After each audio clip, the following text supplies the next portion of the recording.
from the campus of Westfield State University. This is 89.5 FM, WSKB, Westfield. Support for the community programming of WSKB is provided by Bay State Dental. Comprehensive dentistry at 14 convenient locations in Springfield, Chicopee, Longmeadow, West Springfield, Belchertown, East Longmeadow, Ludlow, Northampton, Greenfield, and Wilbraham, as well as 29 Broad Street in Westfield. Bay State Dental makes it a priority to help you achieve and maintain the healthy smile you deserve. On the web at baystatedental.com. We thank the generosity of our underwriters. For more information, please contact the Westfield State Foundation at 413-572-8646. No Bob yet, and no Jay because he's out sick. Enjoy this musical interlude till he comes in with the coffees.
Wow, it's Tuesday morning, and it is January 15th, 2018, and counting. Yes, it is. Yes, and Hill Street Blues got us into it. What did they used to say, Peter, when they, at the end of that, when the guy, you were too young to remember. No, I used to watch Hill Street Blues when I was a kid. And then he said at the end, be careful out there. Be careful out there. I knew there was briefing. Yeah. Okay, gotcha, yeah. See, I did like that show. Yeah. I always got that confused. The theme of that was written by the same guy that did the Cheers. Rockford Files. Oh, yeah. So they all Mike kind of Post. that Mike Post. They sort of all sound alike to me. But it's a great theme song, and I'm glad you played it. One of the most prolific theme songwriters of the 70s and early 80s, Mike Post. Yeah. Why do I think he died recently? I mean, I think I don't know if he everybody did or died not, recently, but now that I think about it. It's possible. It's definitely possible. Yeah. They're all dropping like flies out there. All these people, the iconic people that we've known or people that we've grown up with. Contemporaries. Contemporaries. I was thinking about that the other day. All these people who I thought were young then... They were. Somehow, I mean, it's like Pat Boone's wife was 84 years old. And then I started to think, Pat Boone's still alive? And then I thought, well, he's only 84.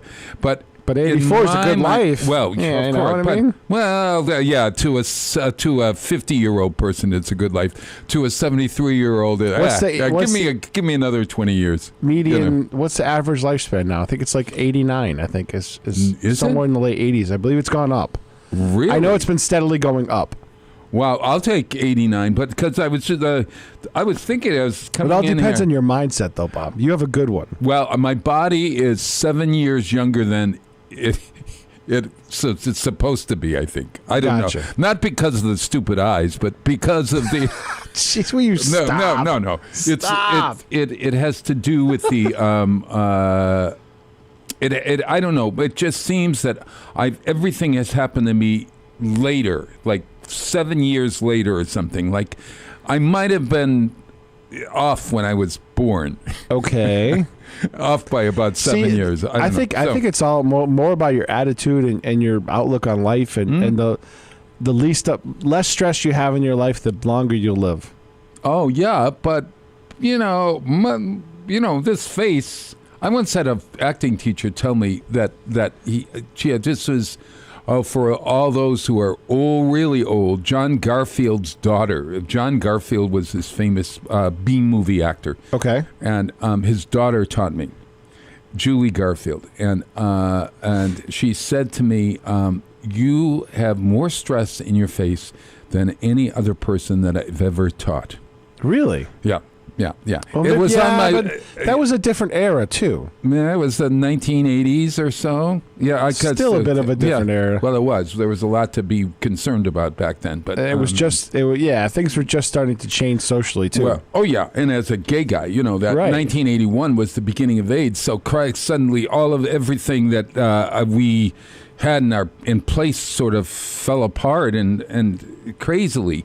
So there was a lot of stress on myself, but it was right there in my face. I was wearing the stress of the United States. You also have anxiety issues. I mean, it's weird. Your anxiety is weird. It's like most people have anxiety in crowds. You don't. It's I don't know where you target, but all of a sudden, sometimes I see little fits and starts of it. Oh, you're right.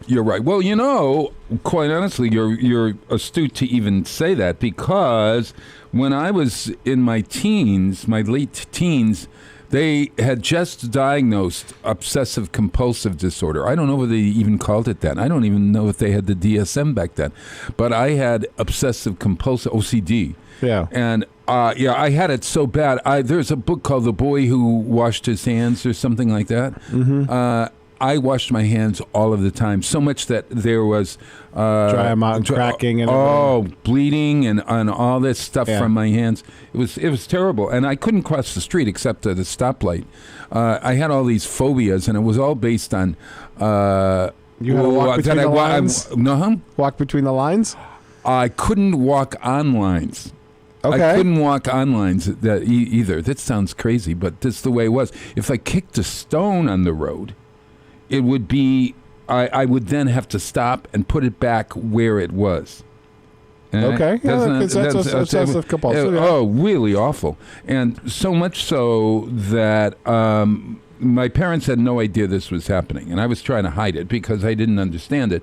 And I thought it was crazy, which I to a certain degree I was, but it was all... I mean, it's part of a disorder. It was a part of a disorder.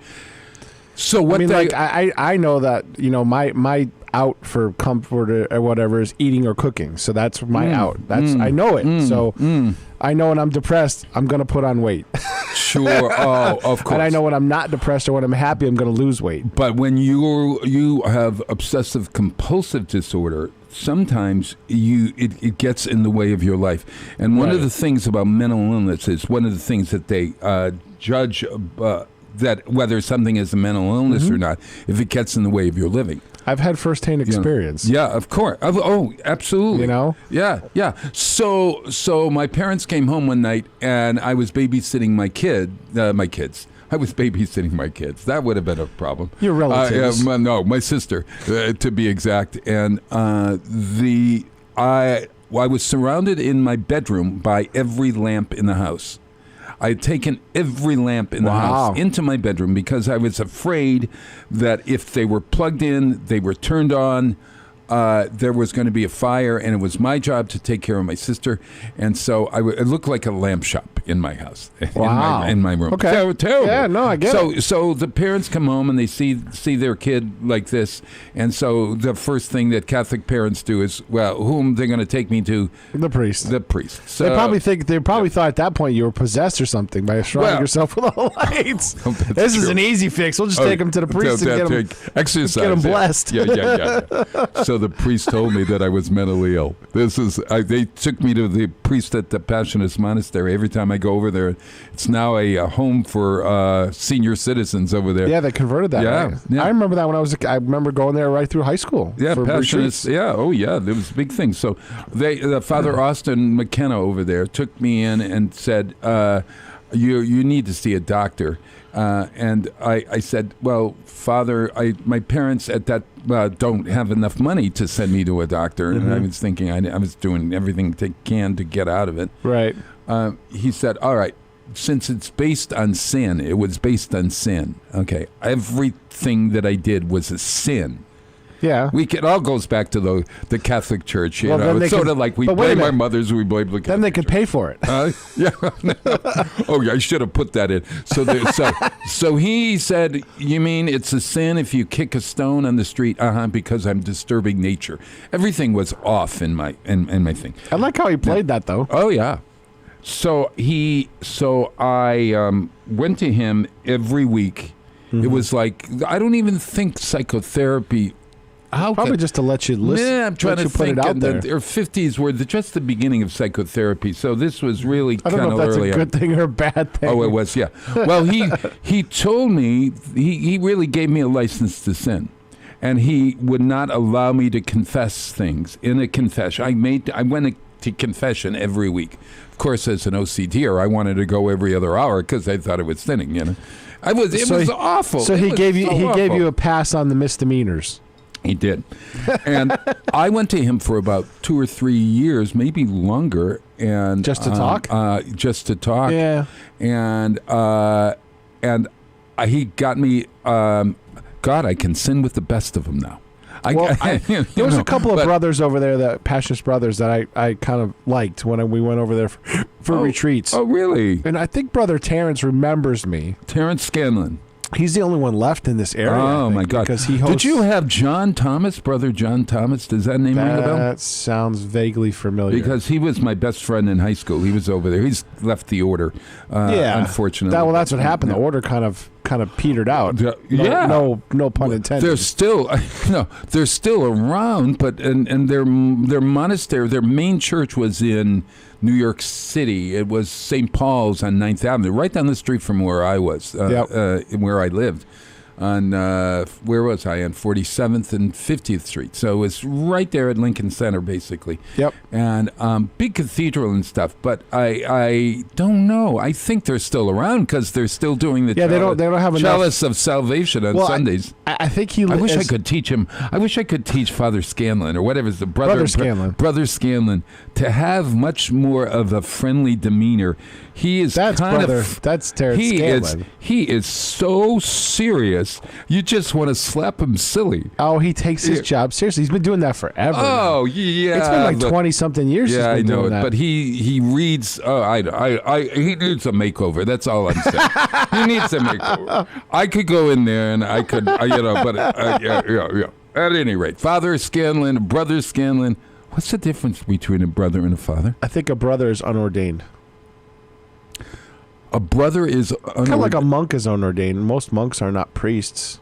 Oh no, I think monks are no. You don't have to be a priest to be a monk. I'm pretty sure. God, God. I'm thinking that they have everything, but they can't say mass or something. I mean, like right, they're unordained. Or hear the more sacraments. like they're more like a something. deacon. I wonder why you wouldn't. That's a good question to look up here when I have time. Why somebody would choose to be a brother rather than a priest? I don't know.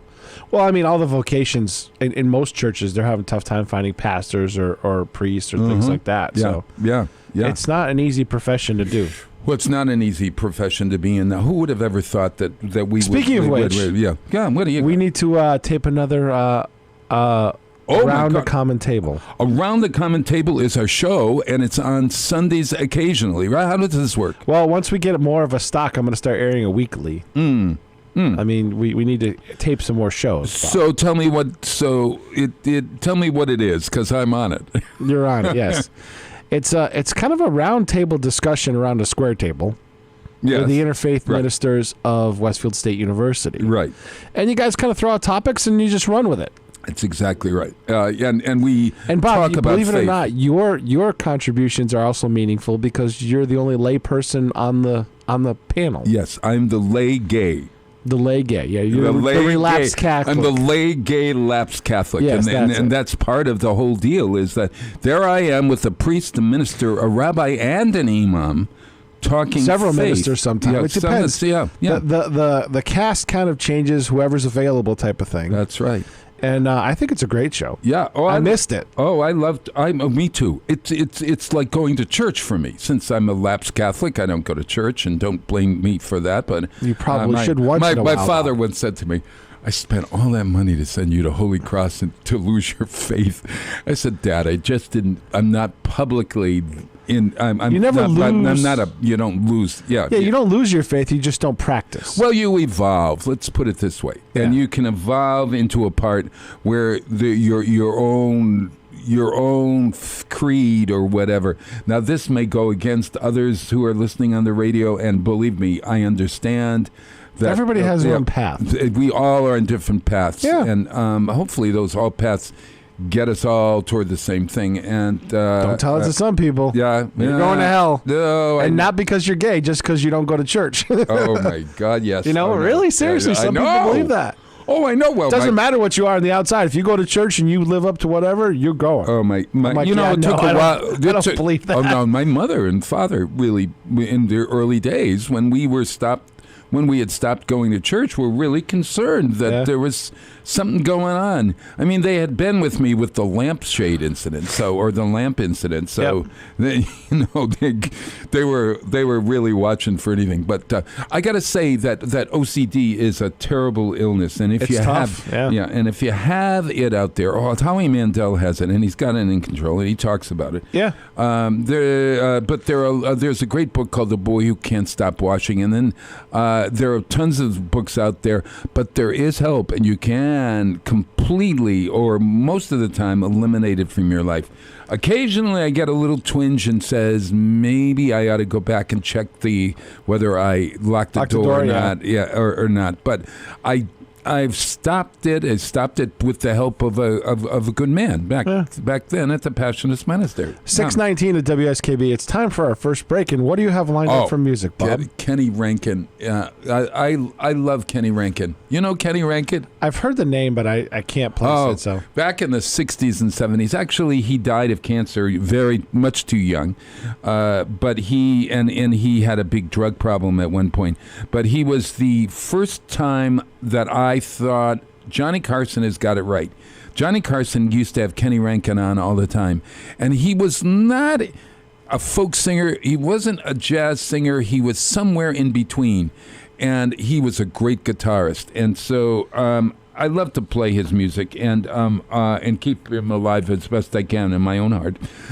This is from an album called Silver Morning, and it is called In the Name of Love, and it shows his ability to scat. You know, the scatting. Yeah, sure. Yep. Where you make up sounds to go with. Yeah. All right, Kenny Rankin, In the Name of Love.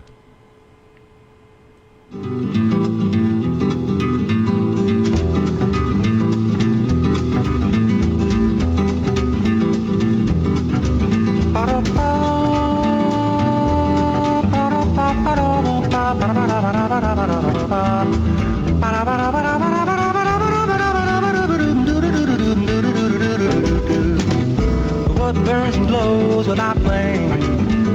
What lives and grows without any rain? What brings a smile that only lasts a little while and makes me cry without shame? Well, how can you please me, torture and tease me, and do it in the name of love? But don't you know how to be nice? You leave me without thinking twice, and you're warm like an oven. Only when you want my loving, then you go from fire to ice. Well, how can you please me, torture and tease me, and do it in the name of love? Am I coming? Am I going? I got no way of knowing you're mine. You make me rise and you make me fall. You make me stumble, stumble, stumble, stumble, and crawl, baby, get with it. Come on, admit it, and whisper to me if you don't really love me anymore. How can you please me, torture and tease me, and tell me that you do it to me in the name of love, do it in the name of love, do it in the name of love, do it in the name of love, do it.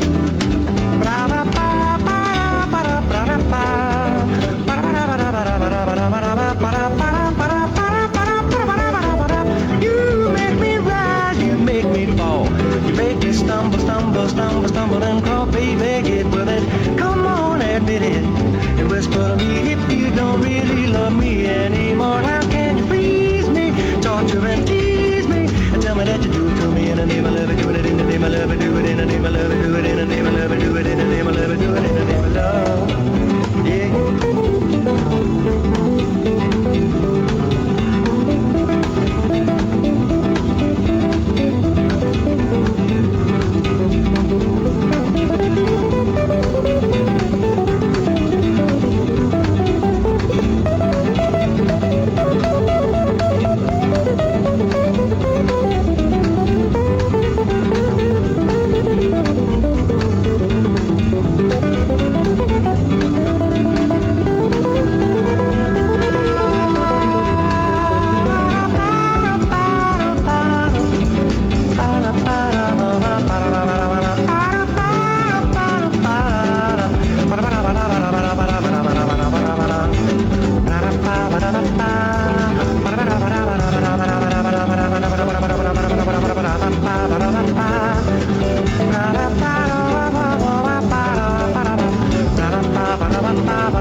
Support for community radio on WSKB is provided by Betts Plumbing and Heating Supply Company, an independent, family-owned wholesaler serving Westfield for over 50 years, specializing in plumbing, heating, and industrial piping supplies. On the web at bettsplumbing.com or at 14 Coleman Avenue in Westfield. Support for the community programming of WSKB is provided by Comcast and Xfinity.com. Offering Xfinity TV, Internet, home phone, and home security services. Information on all that Xfinity has to offer in the Westfield area is available online at Xfinity.com. We thank the generosity of our underwriters. For more information, please contact the Westfield State Foundation at 413-572-8646. Wednesday mornings start off right from 6 to 8 a.m. with Tina Gorman and Wake Up Wednesday. Community Radio 89.5 WSKB. Live from the campus of Westfield State University, This is 89.5 FM, WSKB, Westfield. Wow, it's Tuesday morning. It is January 15th, 2018. No, 19. 19, Bob. Did I have 18 on my... I've got 18 on my thing here. I know. You need to cross You out. didn't even see that. Okay. Bob, you know what? I just look at the songs to make sure I'm writing the right song Well, in the you're right not place. supposed to be my nurse. You know, I don't... I'll hire you for that kind So, of Bob, stuff. I saw snow this weekend when I was down in New Jersey. Really? That snowstorm that we missed up here. You seem to be missing everything up I here had, this when I weekend. walked out to get into my car to drive back on Sunday morning, I had about 3 inches of snow on my car. And it was interesting. We're supposed to get snow this weekend, but it's too far out to figure out what it's actually going to be and how it's going to shape up. Hey, have we mentioned the fact that JPEG Luca isn't here? It's like... No. Oh my God. Jay's got the terrible. symptoms of the flu, but it could be one of two culprits. Yeah, what is it? Because right now, the norovirus, according to the health department last week, is running rampant around here, which presents the same symptoms as the flu, but they said norovirus. Yeah. It comes on fast, really fast, and then it in about 48 hours. About 48 hours, but you're knocked on your butt for 48 hours. Wow. And then the flu is actually this year's influenza strain is going around at the same time. So Sure. the high school had norovirus. I heard got hit pretty hard. Really? Yeah. Oh gosh. But it's I mean viruses are viruses. Oh my God, yeah. I had my flu shot this year, and I've been waiting for my shingles shot. But shingles shot. They recommend adults. How often do you need that? It's like every 10 years? Because that's chicken pox, right? Yeah. You never had chicken pox? Yeah, I've had chicken pox. I thought shingles was... Does that keep me from having a... I don't know. Doctor recommended that I have it. I think at a certain age, you probably need a booster, a refresher, or whatever. At a certain age, I need a booster for everything, believe me. So the doctor said... I said, okay, it's done in two parts. You put one in, and then you come back 2 weeks or 3 weeks later. Turns out that the only place that you can get the shingles shot is a pharmacy. Really? Believe it or not. The government has asked, I don't know how this works. Maybe it's the FDA, but pharmacy is the only place. Doctors' offices aren't, because there's not enough to go around. That doesn't make any sense. Limited it would be supply? the other way. Well, there is a limited supply. So I've been to a lot of pharmacies like CVS and I know Walgreens are now getting into the shot business. Shot. Yeah, because it makes they honestly can't it makes throw more away sense. their shot. Yes, they are in the business. It's a good idea. The problem is that there is no shingles vaccine out there. There's this real shortage of shingles vaccine. Really? So you're on the none waiting of the list? places have it. So you got to get on a list in order to get the shingles shot. So every time I get a scratch, or I feel like tingly or whatever, Yeah. I think, oh my God, I'm getting the shingles. Just moisturize, Bob. Huh? Push moisturize. Moisturize. Yes, you won't get the itchies anymore. This is the dry season. I'm itchy too. So. Oh gosh. And I know I don't have shingles. I just have dry skin. all over your body. No, I mean, like, do you have? but that's your obsessive compulsive. That's your. You got to go if you're gonna be scratching. You might as well scratch in every damn place in your body. Sometimes that really feels good. It's the scratching. Like, the relief of a scratch is absolutely wonderful. Yes, it's absolutely wonderful. Except prior to that, it's kind of it's like my God. Yeah. You lie in bed on a at long night. car ride and you're itching. Oh my God! Or going to bed at night, and all of a sudden your foot is itchy, or your bum is itchy, or someplace. Yeah, someplace. And you go, oh God, I don't want to scratch it. Maybe I don't want to move. I'm sleeping. I'm gonna, and then you do this thing that sort of says, yes, that if I don't scratch and I think of something else, will it go away? No, you don't think. Because now it's in your head. Oh yeah. Now it's in your head, Bob. Once an itch is in your head, you cannot get rid of it unless you scratch it. It's a physical thing. You just can't. I've tried. Well, I know it. I was trying unless last you have night. more It kept mental me up for willpower about, than I do. Yeah, 15 minutes trying to say I'm not scratching it. I'm It's not easier scratching just it to and scratch scratch it, it. yeah. And then I scratched it. I finally gave up and I said, to hell with this. I'm scratching this. Right. Yeah. At any rate, well, Peter, we should say that, Jay, I hope you get better. If you're listening, neurovirus, I hope it's not. I hope it's not the flu. I hope it's not the flu. Which do we don't Norovirus hits you hard and fast. Okay, but we don't want him to be ill at any rate. Oh, my God. Why don't we take the break? Yes, Jessica Martin has just come in looking gorgeous in this leopard outfit of his. Yeah. Is that a leopard? What is that? I mean, it's fake fur, of course. Unless, Bob, what? Why don't we play the song? I like the title. What is He's very helpless today. Oh.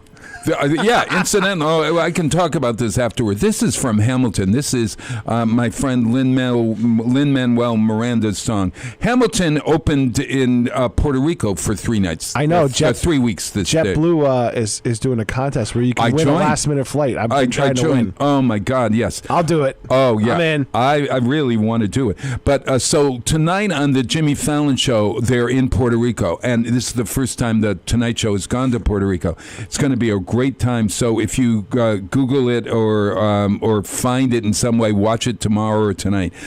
This is Lin-Manuel Miranda's "Helpless" from Hamilton. Great song.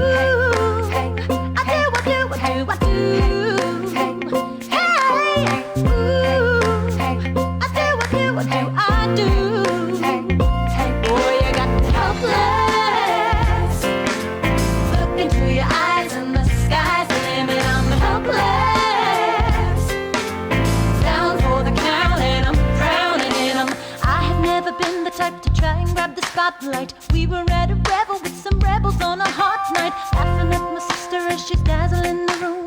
Then you walked in and my heart went boom, trying to catch your eye from the side of the ballroom. Everybody's dancing in the band's top volume. Grind to the rhythm as we wine and dine. Grab my sister and whisper, yo, this one's mine. Ooh, my sister made her way across the room to you, and I got nervous thinking, what she gonna do?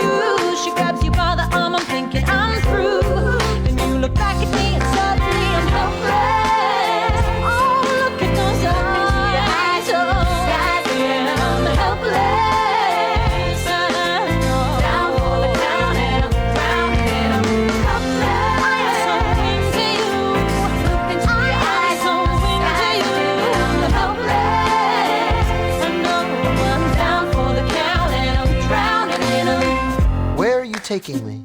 I'm about to change your life. By all means, lead the way.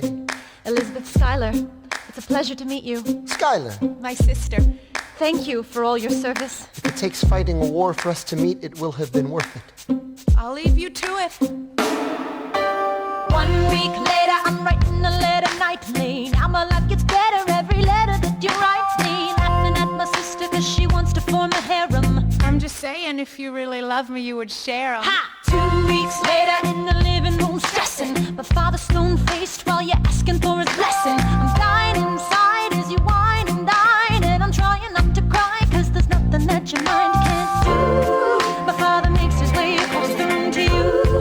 I panic for a second thinking we're through, but then he shakes your hand and says be true, and you turn back to me smiling.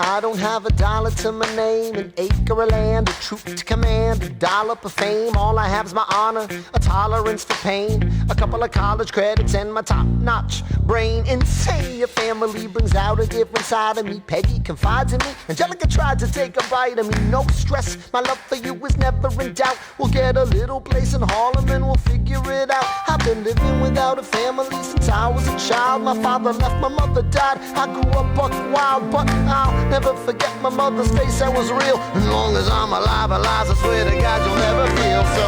I do what you do. Eliza, I do what I never felt so.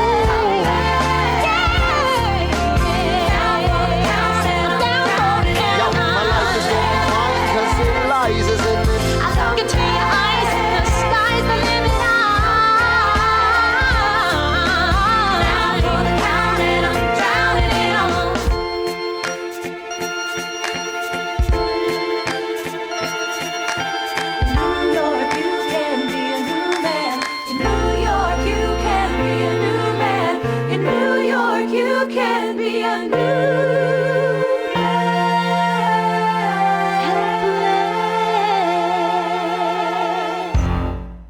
Support for the community programming of WSKB is provided by Westfield Bank.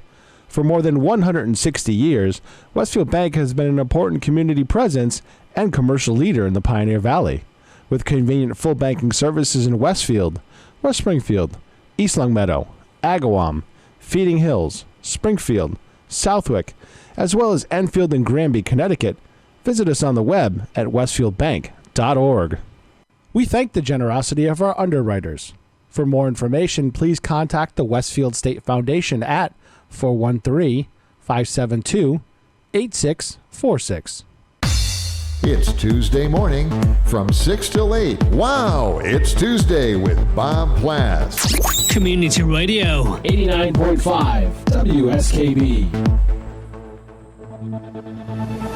Live from the campus of Westfield State University, this is 89.5 FM WSKB Westfield. Wow, it's Tuesday morning, January 15th, 2019. Yay! I got it right. And counting. I don't think I got it right when I opened the show back then. And you'll have to review the videotape later on. Oh my God! Well, just fill in the blank if I get it wrong. I mean, or just scratch. Give me a red pencil, right? We'll call that a signing check error. Yeah. Hey, everybody! We are going to be doing our book banter and all kinds of talk with our great friend Jessica Martin, the diva, the book diva, the reigning regent of realty, the best beekeeper in outside of Baltimore. Thank you. That's West wonderful. of Boston. West of Boston. Oh, that's good. What a nice addition. I like that. Yeah. You were saying, we were talking about your being on with Danny New on the TV on Mass Appeal. Yes. And you were saying that you were on, and I thought you were going to be on to talk realty or to talk books, but you were on to talk beekeeping. Yes, which we have touched upon on this show before, but we've never devoted huge segments to it. Yeah, I'm the treasurer for the Hampden County Beekeepers Association, and our beekeeping school runs every year, starting in January. So we have 3 classes. So we had put it on Facebook, and of course with social media, word spreads. And this year was the year that it finally turned over, and the news was interested that we were teaching new beekeepers how to keep bees. So we got a couple of calls, and I was the one who was nominated. You have radio experience. Of course. Throw her on the segment. TV. So it was super fun, though, to go to the show. They were very nice, and it was cool. So is the workshop started already? It did. It started on Saturday, so it's 1 Saturday in January, 1 Saturday in February, and 1 Saturday in March. And you learn almost everything you would need to know to keep bees in your yard. Wow. Where does it take place? Longmeadow High School.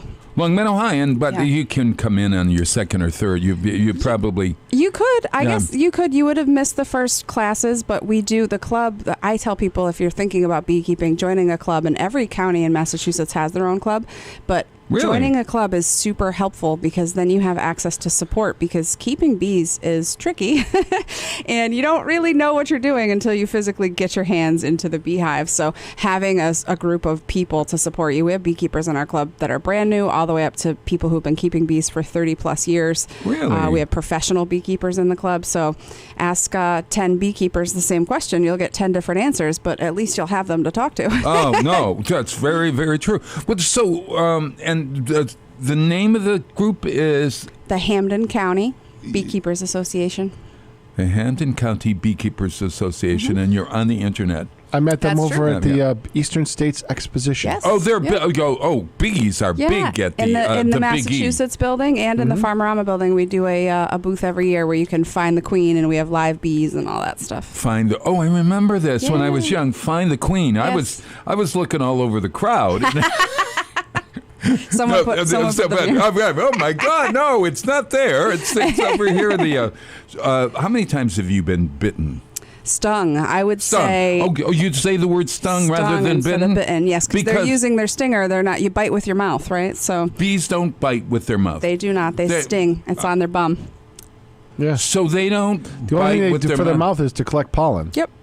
Oh. And nectar and all that stuff. Oh, okay. So you're stung. Okay, got it. I'm going to guess we've been keeping bees at our house for 8 years, and I will say I have probably been stung a dozen times. Not too bad. You don't have any allergies? Absolutely. I do. Thanks for asking. Yes. I have what they call a non-life-threatening allergic reaction to a bee sting, which means typically a honeybee sting is one of the least of your worries. It stings, it bothers you for like an hour. You might get some like local swelling at the site, but like by the next day, it's totally gone. Not for me. I get huge swelling, lots of redness. Like my hand turns into a whole, like if my hand is stung, it's like a big mitt. And I'll also get hives like up the whole extremity where the sting is. So lots of swelling, lots of redness, lots of itching. So I do wear all of my protective clothing because I don't like to get stung. And I don't think I even got stung one time last year. I think that everyone that's going to be a beekeeper ought to have that go to their doctor and find out. Right? Certainly you want to know if you're allergic or not, yes. Because I wouldn't know whether I was allergic. Is that something you have to ask the doctor to do? What do they do? That's an excellent question. Yeah. Most people, I mean, if you make it to your adulthood without having been stung by a bee, good for you, because most everyone has a stinging insect story. So you kind of know if you had a reaction or not. But I assume there's a test for it, but I don't really know. And I do know beekeepers who've turned allergic after years and years of keeping bees and then all of a sudden had a reaction. And there are people who it works the opposite way, where the more often they get stung, the less it affects them. So. Gotcha. Do wasps sting? Yes, and the difference between the wasp sting and the honeybee, and there's all kinds of different wasps and things too. Right. So, but just speaking generally, a wasp can sting and sting and sting, and they're a little bit more aggressive. Honeybee can only sting one time and it dies. So yes, so they are less aggressive and less likely to use their sting. Their sting is a last resort. So honeybees tend to be more gentle, and they really won't sting you unless you step on one in the yard. They'll use their sting. If you're invading their hive, they'll use their sting. Don't they have this innate knowledge that if they were going to sting, that this is it? Goodbye, world? I mean, this is suicidal. You would think so, yes. And they're colony-minded, so they're doing anything to protect that colony. Bob, you're assuming they have consciousness, which they probably don't. Well, they're I like to think they do, but Pete might be right. There must be something. They're programmed to do what they got to do. They really are. Protect they themselves. all have a job. Yeah. Which is interesting that you bring that up, because I had this lovely Thanksgiving dinner this week. My friends Judy and Ron Edwards. I know. A little late for that, I was going to say, does Bob know it's January?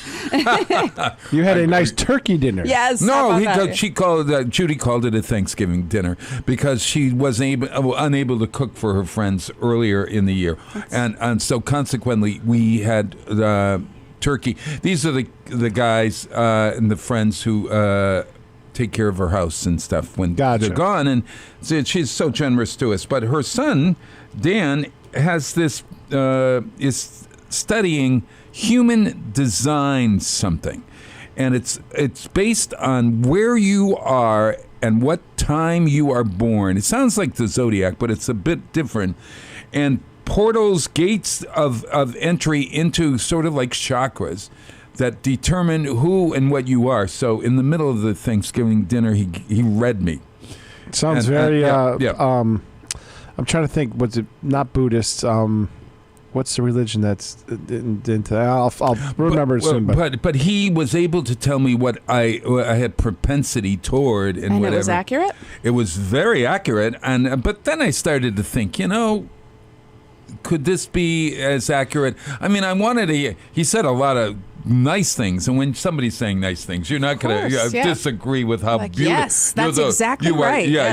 You are the savior of the world. Yes. The world revolves around you. Yes, etc., etc., etc. But I found it really interesting, and I had not heard of this. And he was doing it on his phone, and it was like he showed me the picture of my body in terms of the gates. The gate of ignorance, the gate of fear, the gate of this, that, whatever. And I don't discount a lot of that because Eastern culture, with the what's it, the pinpricks thing? What do they call that? Acupuncture. They had that figured out thousands and thousands of years ago. So I don't dismiss all that out of hand. I give it a little bit of the wary eye. Yeah, I got to look online. I got a lot to Google today, but I'm going to Google human Bob's on the Google machine. Oh yeah. Google. Do you believe all of that sort of stuff? Like your name, numerology? No, you don't have any of that. No. Yes, I think some of Zodiac? My Zodiac. Some of it seems accurate, but I think it's, like Zodiac always seems accurate to everyone. Like, oh, yes, I'm totally a Virgo. So I won't say that I don't believe in it. Yeah. But sometimes I think it's more generalizations that can be easily applied than actual accurate information about an individual. Yeah. Yeah. Have you been to a seance or what do you call it? That mind reader or what do they call it? Psychic. A psychic. There we are. Yes, Mind reader is there's something in the circus. There's some that are complete jokes, but then there's some like with the Agawam Paranormal crew. He's brought people in there and he's done the research on a place like your house, right? Oh yeah, sure. He's bringing psychics in there. They don't have access to any of that, right? They just walk in cold. Mm-hmm. And he says some of them that are really kind of in tune, the impressions that they get blow him away on a daily basis. Yeah. They blow him away because they're knowing what's going on. So some of them very sensitive to what's happening out there. They just open their senses and their mind up to more than what most people do. There was a woman in East Springfield. Her name was Marie Kane. She's probably dead now. I'm sorry to say, because she was old. Probably. Let's not find out for sure. Terrible. I don't know. Now that I'm 73, I'm figuring anybody that was 60 back then is dead, Bob. Yeah. They're probably dead. Yeah, you think so? By the way, it's 6:47 here at WSKB. Oh, thank you very much. Trying to keep you sort of on schedule. Thank you. But I would visit her. My sister was addicted to going to Marie Kane. And I went once. It was, you were in her house, and her mother was there in a bed. She was older, and her mother was very ill in a bed, sitting like over in the world over there, and on the other side of the room. And it felt funny. I don't know. Maybe because there was another person. That's called creepy, Bob. It was kind of creepy to me. I don't know. There's nothing to say. She actually said, "Well, who's Richard?" And I said, "Who's Richard?" She said, "You've got Richard written all over your chest."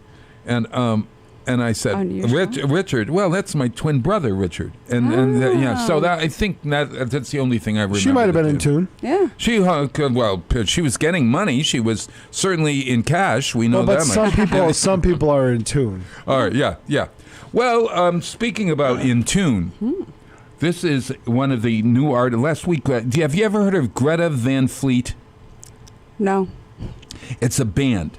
It's one of the. Bob thought it was a woman. I thought it was I was going to say that sounds like a woman's built it up name, as a woman, and I looked it up online and blew him away. Yeah. Nice. Greta Van Fleet is nominated as Best New Artist at the Grammys this year. Oh. Greta Van Fleet, and they're going to be the new Led Zeppelin. Isn't that what they call? That's what they sounded like, yeah. Or like Rush. Yeah. So I looked on the new artist list, and I said, I got to play another one. So this is Margot Price. Now she is a woman. It's not a band. You confirm this. She is a woman. She is a woman. She's a country western star or up and coming, who has sort of a Loretta Lynn feel to her voice. But the interesting thing about her is that she is a young woman who has a particular stance, sort of like Toby Keith. I recognize that Toby Keith can be over the top with his patriotism sometimes. Yeah. Although I love a couple of his stuff. I really do that. Let's Talk About Me is one of my favorites. It's funny as heck. Yeah. But so this is a woman who's very political in her country music. And you don't think of country music as being kind of liberal in its own way. Yeah, well, I hate to use that word, but I will. There's all different types and every type of genre. All right. So Margot Price has been named by the Grammy as one of the nominees for Best New Artist. And here she is, and the song is absolutely appropriate, About to Find Out.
Support for the community programming of WSKB is provided by Commercial Distributing Company of Westfield.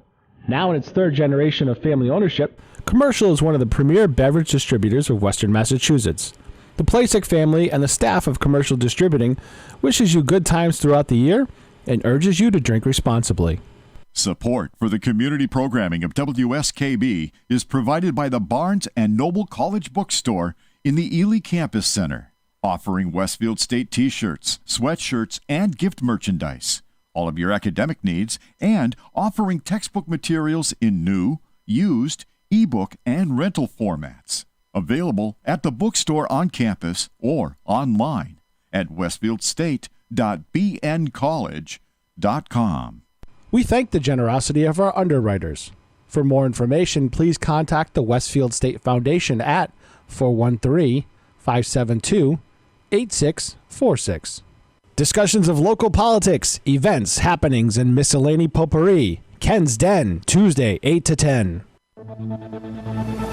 Live from the campus of Westfield State University, this is 89.5 FM, WSKB, Westfield. Wow, it's Westfield on Weekends show. He almost blew it. Yeah. Nice recovery there. It was a nice recovery. Wow, is Westfield on Weekends. And this is our show, and I'm Bob Plass, and Jay Paglucki. Get better, get well. He's got something that's presenting as flu-like. Yeah, he's the president of Westfield on Weekends, Jay, and my trusty sidekick is and not down only for that, the but count man today. works hard. He works very hard. He's He a really great does. volunteer. And Peter Coles, incidentally, the kitten of the keys and that jolly jouster of January. Did I get that right? Yes, you did. Oh, my God, I got it right. I had to tell him to pick something good because my birthday is in this month, and he can't be mean to me on my birthday month. That's that. Yeah, the Jolly Jouster. Okay. Yeah, and he's my knight in shining armor, Peter. And when's your birthday? Is it soon? 28th, 2 weeks. 28th. 2 weeks from yesterday. When's your birthday, Jessica Martin? Top secret. Top secret. It's in September. Oh, so we're okay. Plenty of time. Yeah, I got plenty of time. You know whose birthday it is today, though? Whose? Well, it's January 15th. Come on. Yeah. January 15th. It's not on my calendar. I'm sorry. What usually around January 15th do you do? I mean, you have a day off, don't you? In January. Is it Martin Luther King or Washington? Because the president's birthdays are in February. Yeah. Martin Luther King Day is in January. Oh, is it Martin Luther King? And but we celebrate it the Monday after his birthday. Yeah, right? next Monday is Martin Luther King Day. Yes. But is this his actual birthday? This is his actual birthday. Oh. And I thought it's very important. I think, when you think about Martin Luther King, I think you've got to really celebrate diversity in America and the black and white issues that we've had for years. Really, it's important. But when you grew up, was Martin Luther King a hero, Jess? To you? Yeah. I mean, you grew up in the 80s. 80s, yep. So, yes, I definitely remember doing school projects and reports and things, and probably it was this time of year would make sense. But, yeah, I think that was one of the good history focuses. There's so much in American history that I feel like they gloss over a lot of things in your primary school education. Oh, my gosh, but I do feel like that I have a distinct memory of learning about Martin Luther King. When was it? 1986 was the first Martin Luther King Day. Okay. What grade were you in 1986? Excellent question. I would say I was in 5th or 6th grade. So they probably did a big thing because you were going to get a free day of off. Right. I mean, that's a good thing. And this man, who you need to know about because America is celebrating his birthday, right? Yep. See, I grew up with Martin Luther King in the time that people like Malcolm X, and he was marching in the 60s in Selma and all of those places in the early 70s. It was a mixed bag for a white guy and a young man in America, because I looked at people who were rabble-rousers as somebody that I had to really maybe worry about or whatever. somebody like Malcolm X or all of those folks, I didn't understand it because no one had ever told me about it.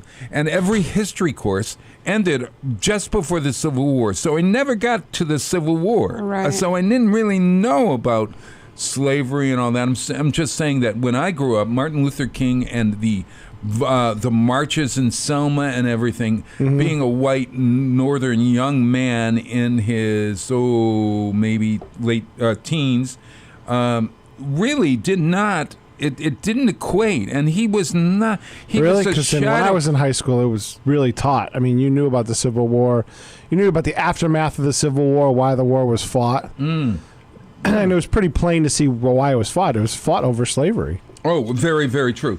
Well, but in 1986, what grade were you in 1986, my friend? Sophomore. You were a sophomore in high school. Mm-hmm. So it was important. I was just saying that that was the first year that Martin Luther King, Reagan declared Martin Luther King Day, and the first Martin Luther King thing. I think we did a month around that, I think. Gotcha. So I've got some questions for you about Martin Luther King. All right. Should I get the game show music out? Yeah. No. Martin Luther King's real first name. Marvin, Michael, Paul, or Peter? I'm going with... I think it's Michael. Yeah, I was going to say Michael, too. Yeah. You think so? Yeah. Is Martin not a choice? His first name's not Martin? Well, we could... his first name is... He's Martin Luther King Sr. His real name was Michael King Jr. Ah. And he changed his name to Martin Luther King. And so Martin Luther King, so his son for a while was known as Michael King. That could be a symbolism thing because Martin Luther was a voice for reform in the Catholic Church. Oh, it's exactly right. And that was one of the... See, I pay attention in school. Whoa. Yeah, that's right. After a trip to Germany in 1931, Michael King Sr. changed his name in homage to historic German theologian Martin Luther. Martin Luther, that's where he was one of the people that started one of the Christian sects. That's Lutherans. It's exactly right. True or false? No one else died on the day that Martin Luther King in 1968 was killed. April 4th is the date. You mean in the U.S. or just along with him? No, with him. No, it was a sniper shot. It was just him, I thought. It was just him? I will go with just him as well, yes. No, there was another person. Another Believe casualty. it or not, he was not the only one to die at the Lorraine Motel in Memphis. One of the hotel workers, Lorraine Bailey, upon seeing King shot, had a heart attack and later died from this. She was, Wow. And in fact, she was on the board in the... Well, I can understand why. Yeah. This was partially why there was a delay in getting an ambulance there because she was the switchboard operator, and so when they called the switchboard to get the police there, she had a heart attack. Wow! Believe it or not. So her name is not well known in history books. I'm really surprised. True or false? Martin Luther King was a smoker. True. I think he was. Yeah, actually, they kept it from the public for years. He didn't want his children to know. He didn't want anyone to know. And so he had gone outside of his motel room in order to smoke. So one of the guys there with him, one of his bodyguards, took his package of cigarettes away and the cigarette that he was smoking at the time and hid it because they didn't want anyone to know that he was a smoker. Which is interesting because at the time there wasn't the negative stigma attached to smoking that we all have now. Like everybody smoked, I feel like. Well, I mean, obviously, as with anything else, they're worried about his image. Mm-hmm. Mm-hmm. And sort of like FDR didn't want anyone to know that he had polio. Had polio and couldn't walk. I mean, like really, it's amazing. Did Martin Luther King go to college? I think he did. No. Yes, he did. He did. No. Well, I was taking the devil's advocate on that one, just trying to be a contrarian. It's all right. It's perfectly all right. Believe it or not, I didn't know any of this stuff. I brushed up on a lot of this because Doctor Who just did an episode this season with Dr. King and and Rosa Parks. Like somehow they got thrown back into that time period. I gotcha. And then they couldn't leave, and they were trying to fight somebody who was trying to change history. Yeah. He graduated. He started high school at the tender age of 15 because he skipped over grades He was a smart man, yeah. 9 and 11. He didn't go to grades 9 and skipped over 2 grades. And so he was 15. And so by the time he was 19, he had received a bachelor's degree in sociology. Wow. Believe it or not. Yeah. What does Martin Luther King have to do with Star Trek? Martin Luther King have to do with Star Trek? Yeah. I think they modeled a lot of their. I think they inspired him to have a black leading character. And who was the black leading character on Star Trek? Nichelle Nichols. Nichelle Nichols. I was close. Oh, yeah, you were right. Off the top of my head. King convinced Uhura on Star Trek, Nichelle Nichols, to continue on with the role after the first season. Nicole stated he told her not to leave the show because she was not only playing a black person as a main character, but she was also playing a character that didn't conform to the stereotypical black person of the day. She broke molds like you wouldn't believe. Yeah. And she's celebrated to this day for it. Oh, my God. I think she had the first on-screen kiss of a black woman on television. Oh, absolutely. And he had a lot to do with her keeping that role on the show. And finally, which of these did not Martin Luther King win? The Medal of Freedom, the Nobel Prize, the Grammy, or the Oscar? I would say it's just the Oscar. I think he probably won a Grammy for one of his speeches. Yeah, I'm going with Oscar, too. Yes, you're absolutely right. He did win a Grammy for Best Spoken Word. He probably had I Had a Dream speech. They probably recorded it and released it, and he got a Grammy for it. Well, you're very good, but it's wrong.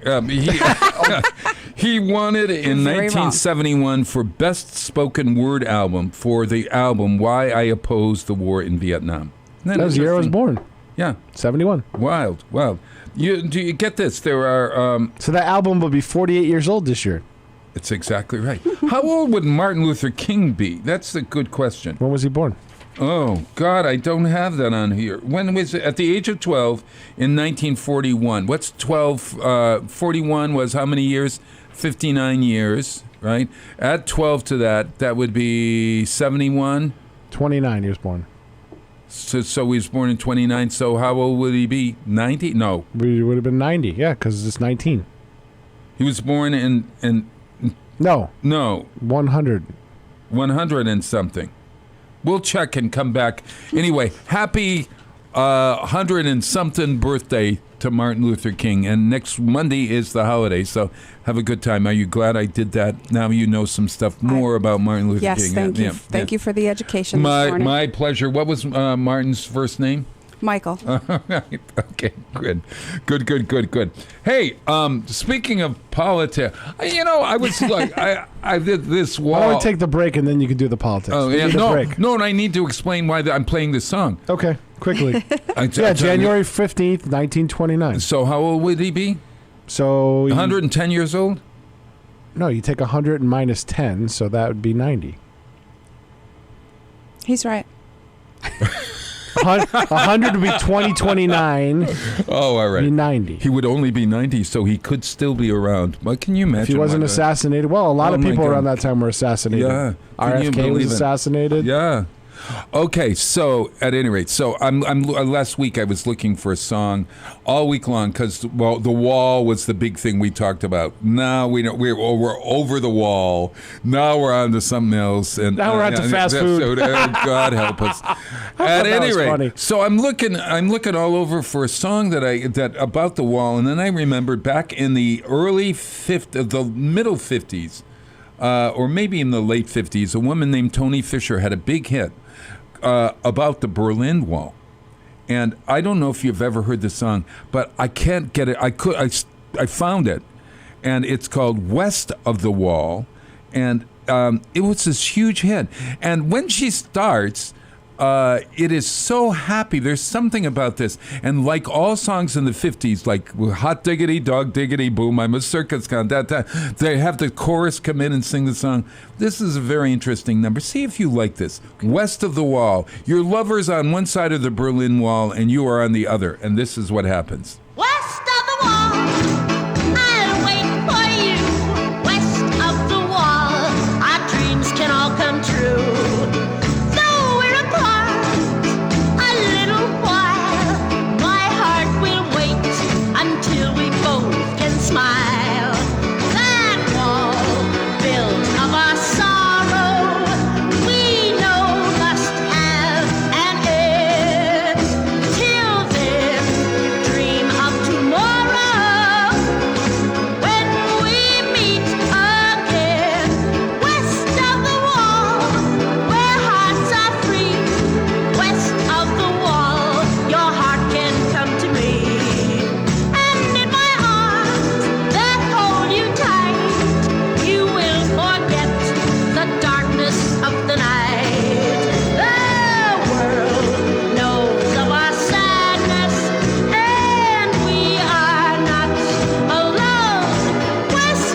Support for the community programming of WSKB is provided by Bay State Noble Hospital, a brand new name for a Westfield institution which is improving the health of our community every day with quality and compassion.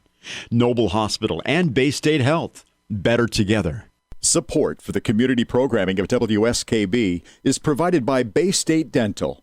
Comprehensive dentistry at 14 convenient locations in Springfield, Chicopee, Longmeadow, West Springfield, Belchertown, East Longmeadow, Ludlow, Northampton, Greenfield, and Wilbraham, as well as 29 Broad Street in Westfield. Bay State Dental makes it a priority to help you achieve and maintain the healthy smile you deserve. On the web at baystatedental.com. We thank the generosity of our underwriters. For more information, please contact the Westfield State Foundation at 413-572-8646. Discussions of local politics, events, happenings, and miscellany potpourri. That's what you'll find on Ken's Den, Tuesdays from 8 till 10. Live from the campus of Westfield State University, this is 89.5 FM, WSKB, Westfield. Wow, it's Tuesday morning. It is January 15th, 2019.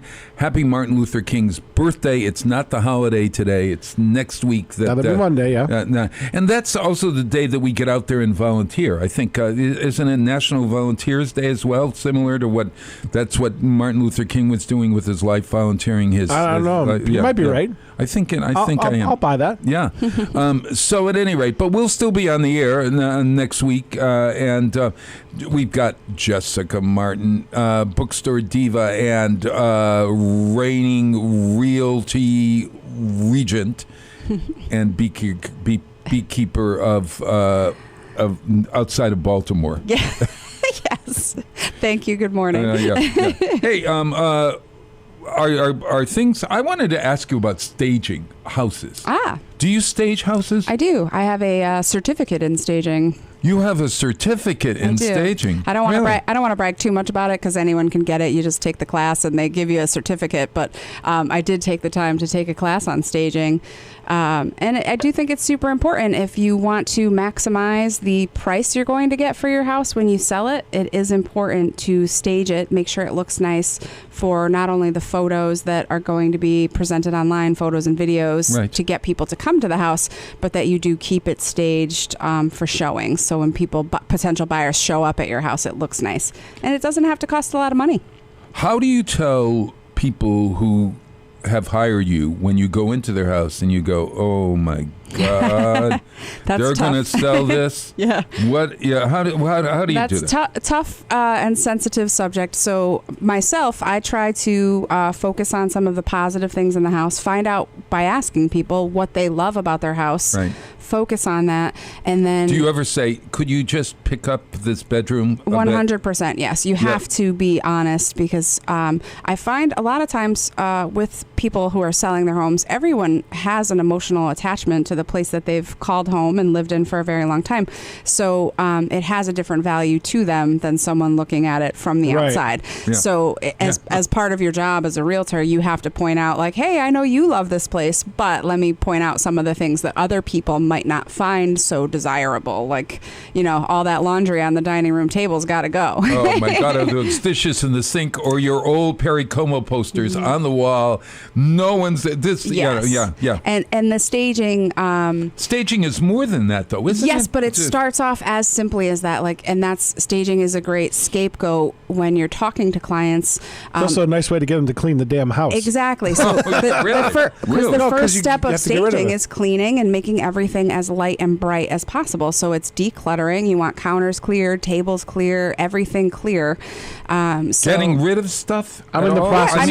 Other than get rid of that old couch that you've been sitting in. I've been in the process of doing that now for a while. Maybe you get a cover for your couch. Doesn't have to get rid of it, but you want to have minimal furniture in each room so that the rooms are, they look nice and clean, and you want to take down all your heavy drapery and make sure the windows are clean. So it is a good way to get people to reduce their clutter and also clean the house. Those are the first steps, most important steps in staging. It's not just bringing in fancy furniture that doesn't belong to you. I wondered about that. Yeah, that's on the extreme end, and that's also great in like a flip house or something that's been recently remodeled. Like if someone's an investor and they're going to flip something, it's nicer to see a house that's furnished rather than just big empty rooms. They don't photograph as well, and so if you can, there's also virtual staging now when it comes to furniture. So you can have a service, use photo manipulation software and add living room furniture to an empty photo of a living room. Really? So that's another option. It does cost money, but it's not as expensive as getting a whole living room furniture set and having your movers bring it in. So you could then have what do you want to know what this looks like with furniture? Here are pictures of it. Yep. And that's the way you would sell it. Yep. Now, talk to me about cookies and candles. That's also a very real thing. Scent is one of those senses that really connect you to a place. So if you walked in somewhere and it was clean and light and bright and there were also freshly baked cookies, it makes you, it's just a good feeling when you smell something delicious. So it does help, but people are kind of aware of that now. So it's one of those things that people kind of see through, like, oh, you bake the cookies and you think I'm going to buy the house. Yes, right. There's also a thing that like a bowl of lemons as a display on a table, like that's some kind of psychological trick that will make people want a house. I don't know how much sure stock you well can you put don't in want that. it to look like a museum. You want it Right. to the bathroom is the hardest one, I would assume, because if a bathroom is really old and has that pink or that terrible color that you know the color I'm talking I just had a about? house yesterday with a fully pink tiled bathroom. Yep. Oh my gosh. Oh God. What do you do about that? Well, I mean, it depends on how much your sellers want to do, are willing to do. Because if you do everything else, if there's fresh paint everywhere and everything's been clean and nice, and you don't want to upgrade your bathroom, you just price the house accordingly, knowing that whoever's buying the house is probably going to want to update the bathroom eventually. But again, fresh coat of white paint, brighten up the bathroom. Get rid of that color. Fresh white towels. Yeah. I mean, you can't really do anything about your tiles if you're not remodeling your bathroom, but you can paint the part of the wall that's not tiled. Great idea that I had, that I was going to paint this room one wall black and the other one purple and yellow. That's got to go, right? That's you do want to neutralize, yes, because the colors. I mean, again, if it's the last thing on your list, if you want to do everything else and then say, well, we don't want to paint, you can still put the house on the market, but knowing that if you neutralize the room, it's going to be more palatable to everyone rather than someone that comes in and says, okay, well, we'll buy this house, but we're going to have to paint this room, oh God, this room is dark. Jess, have you ever sold a rat trap? You're going to have to more clearly define rat trap because probably yes. Yeah. But a house that you said, oh God, this is not going to sell. This looks like a shack or I don't know. It's something that you would say.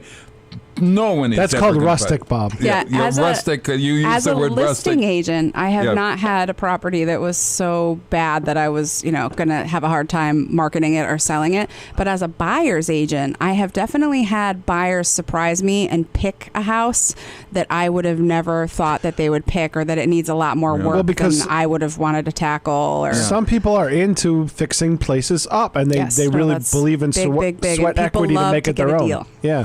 Well, and it also says a lot to me when it's like if you're buying a dress, and not that I'm buying a dress, but if I'm clothing and I put it on and you say you look wonderful, and then I get it home and somebody said, you don't look so wonderful in that. You look awful in that. And the woman told me that I looked great in it, or whatever. I mean, like, you could return that dress, but after you bought that house, not the same. Yeah, and for you to stuck. Be the arbiter of truth. I mean, when you've got a house that is a real fixer-upper, and you're acting as if it were a palace. I definitely don't do any acting.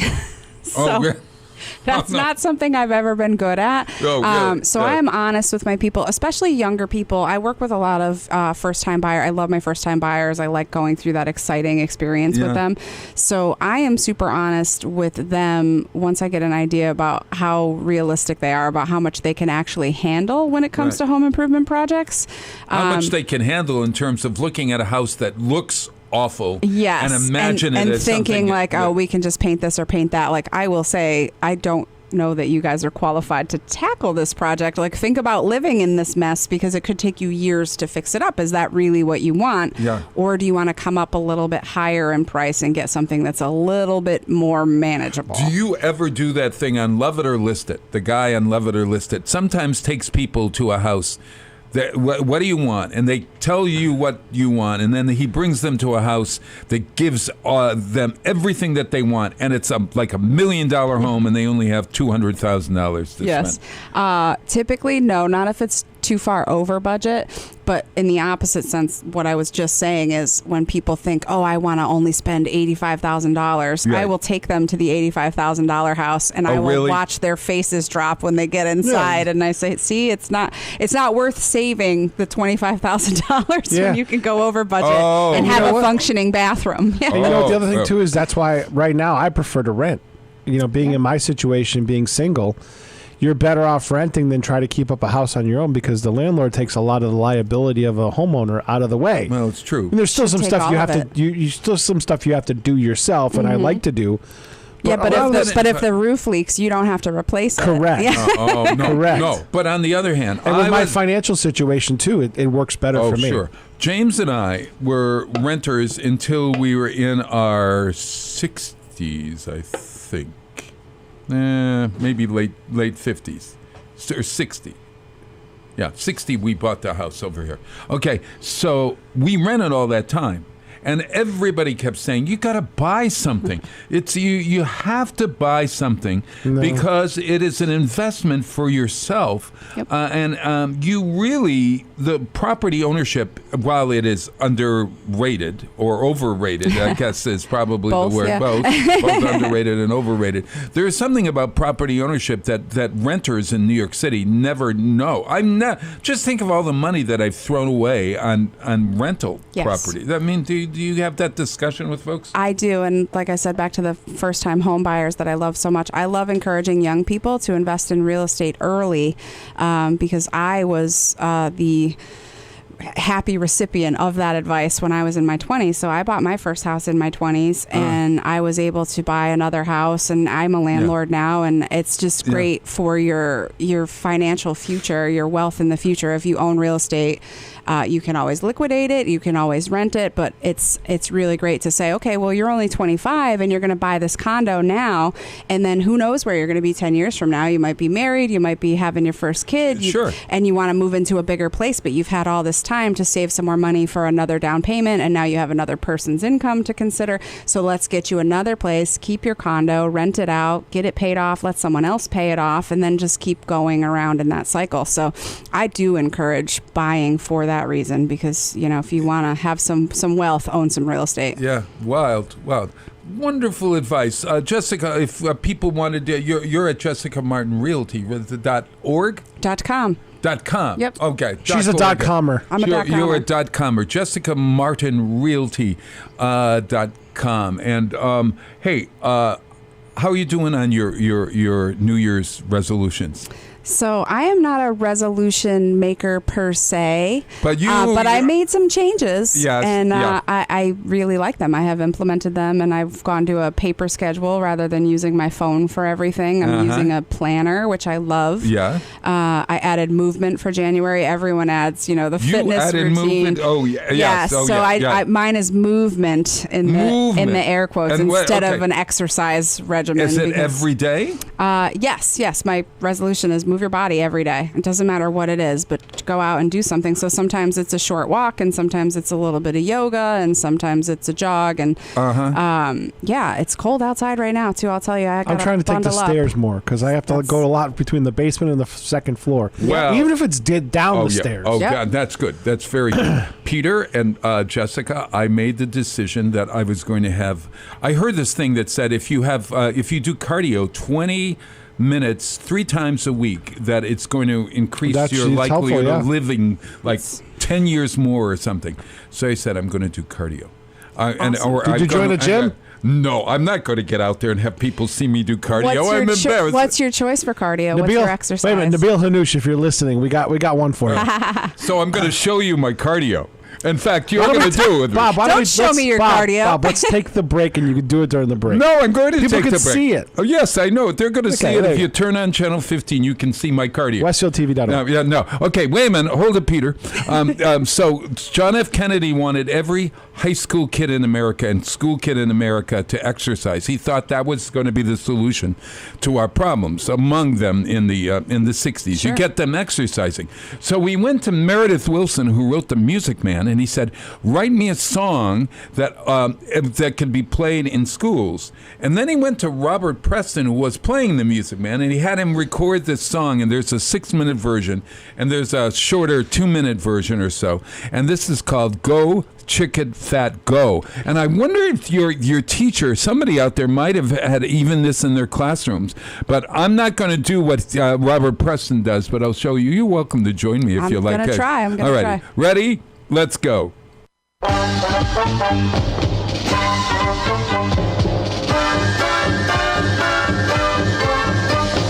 Touchdown every morning, 10 times, not just now and then. Give that chicken fat back to the chicken and don't be chicken again. No, don't be chicken again.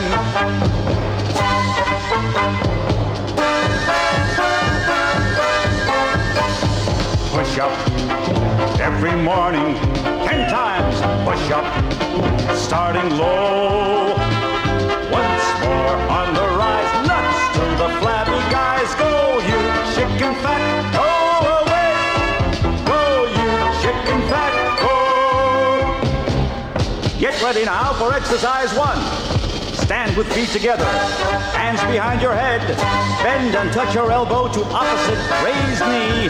Ready, begin. Left to right knee, right to left knee, left to right knee, right to left knee. Touch and change, touch and change, touch and change, touch and change, touch and change, touch and change. Exercise 2. Feet apart, hands at chest, palms down, elbows shoulder level. Ready, snap and fling. Snap the elbows back, fling the arms wide. Snap the elbows back, fling wide, double. Snap back, fling out, snap back, fling out, snap back, fling out. 4, 2, 3, 4, 5, 2, 3, 4, 6, 2, 3, 4. Exercise 3. Run and jumps in place. Run in place 16 times. Jump in place 3 times. First apart, then together. Ready, begin. Run in place 3, 4, 5, 6, 7, 8. Pick those feet up. 5, 6, 7, 8. Jump apart, jump together. Jump apart, jump together. Apart, together. Everybody sing. Go, you chicken fat.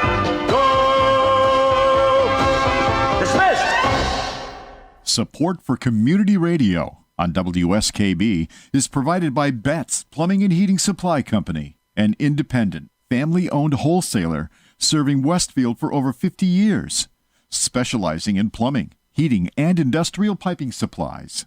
On the web at bettsplumbing.com or at 14 Coleman Avenue in Westfield. Underwriting for the community programming of WSKB is provided by the Boys and Girls Club of Greater Westfield, serving the youth of the Whip City and surrounding communities since 1969.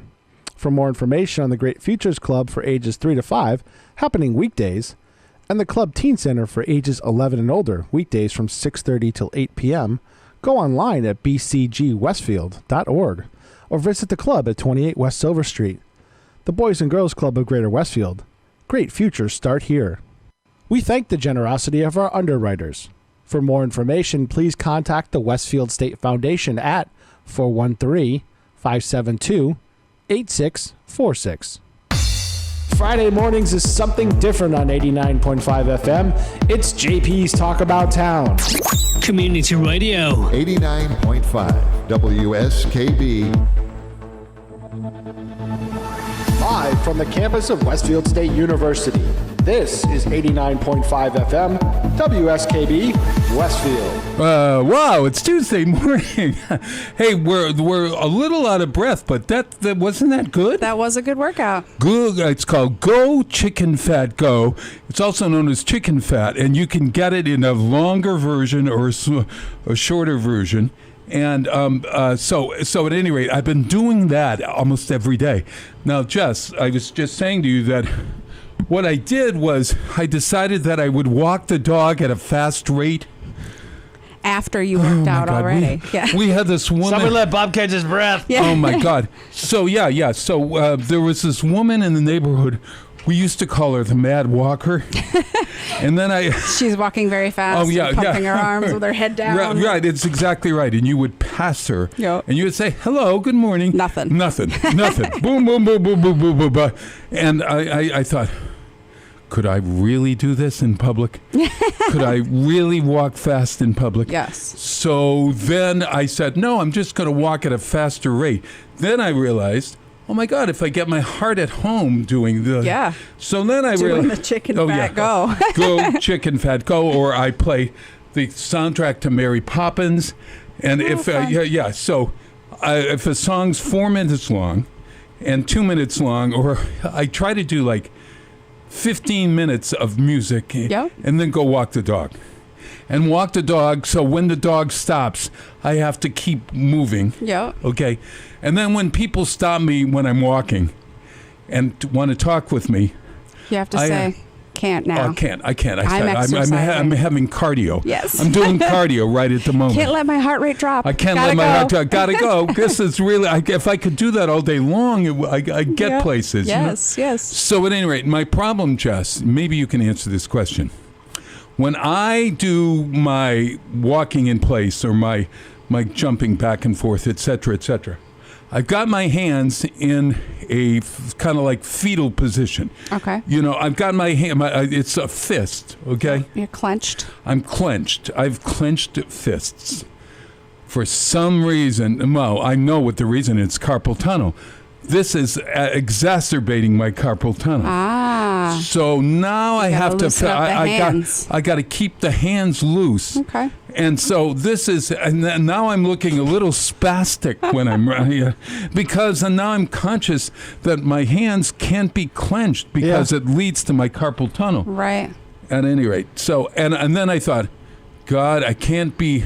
First, I was walking in like the woods or over behind where people couldn't see me. And then I thought, oh my God, no, because if I happen to go down at 73, you never know. Yeah, you don't want to be in the woods with no life alert. No, I want to be no on life alert button. I've fallen and I can't get up. But at any rate, so you know what I've noticed is that I sleep a little better. That's great. I'm smarter than I was. Excellent. I'm reading a hell of a lot more. Yes. And I am so grateful that I got 2 weeks in. Yeah. So we're 2 weeks into the going. new year, and I've kept my promise, et cetera, et cetera. And my other thing is, it is what it is. Okay. Yes. If I do the best I can, it is what it is. Yes. And I may do a little more, but to understand that it is what it is. 100%. So I'm doing okay, I'd say so. Yeah. Now, you're not winded any longer. No. No, I'm well, not. I'm not. I'm really not. I think I'm okay. I'm You're going to be okay. It's great. I you am gotta going to be. And now that you're only 2 weeks in, the more you do, the less winded you'll get and the faster you'll recover, too. So. Yeah. That's the is thing. that right? Yeah. because you start building up. You build cardio strength. Shape. That's your cardio strength. Oh, shape. Am I going to lose weight in this? 100% Hopefully, you will. Yeah. Yeah. With that kind of workout? You will lose weight because you're introducing exercise that you weren't doing. So it might be minimal. And if you really want to, like if you're serious about losing weight, then you have to start considering what you're putting in your mouth. But, I mean... Oh, I get it. Oh, yeah. Okay. No. Speaking of what I'm putting in my mouth, I've stopped. This is my latest thing. Yeah. I stopped Blue Apron. Why? Last week I stopped Blue Apron. Bob, that's we fresh did too food. a little while ago. Yeah. I stopped. Are you confident enough that you can go to the grocery store and buy similar things and make the same type of thing? I am. I was getting. I don't know for you. Were you just Jess. sold? Go ahead. Tell yours. Yeah. I just thought, oh my God, it's pork. It is beef, and it is fish, and then some vegetarian stuff. But I was getting bored with the menus. Gotcha. And then they forget an item every now and then. That is annoying. Yeah. And then the bean that broke the camel's back. They sent me some black bean sauce, and the thing went all over the whole container. The whole container. So, at any rate, so I stopped it and I said, I'm going to cook on my own. Yeah. And it's been working. Which is possible. Yeah. But I'm so grateful, so grateful to Blue Apron for this. Well, they did give you a lot of ideas too, because I definitely buy things at the grocery store that I would have never even thought of buying previous to getting their subscription service. So it expanded what I cook at home. It helped me think of ideas to cook for myself at home. But we made big changes to our diet. So the Blue Apron box didn't apply for our diet anymore. So I had to just cook for last night I was looking for leftovers, so I made some rice and I cooked it in turkey stock that I had made. Oh, terrific. Then I unfroze the smoked turkey that I had in the freezer. Right. And I made some gravy, so I made a casserole with the rice, onions, turkey, and gravy, and just let it bake, and then I cooked it out. It was nice. Oh, that sounds good. Yeah. Good for leftovers. I froze my turkey soup a couple of weeks ago, so I'm going to make a pea soup this week with the ham hock I had last week. Soups are so good this time of year. Yeah. But chilies. But for folks out there, there's something called Dinnerly, DINNERLY.com. Mm-hmm. That is much less than Blue Apron. And you also can go to Stop and Shop now, like any grocery store, and they have like a prepared meal section where all of the ingredients are in a package, just like I saw meal that for like fajitas places. and stuff. Yeah, so like if you stop in and you're short on time and you just want dinner, you can grab, and it has the chicken and the vegetables and everything already in there for 2 or for 4.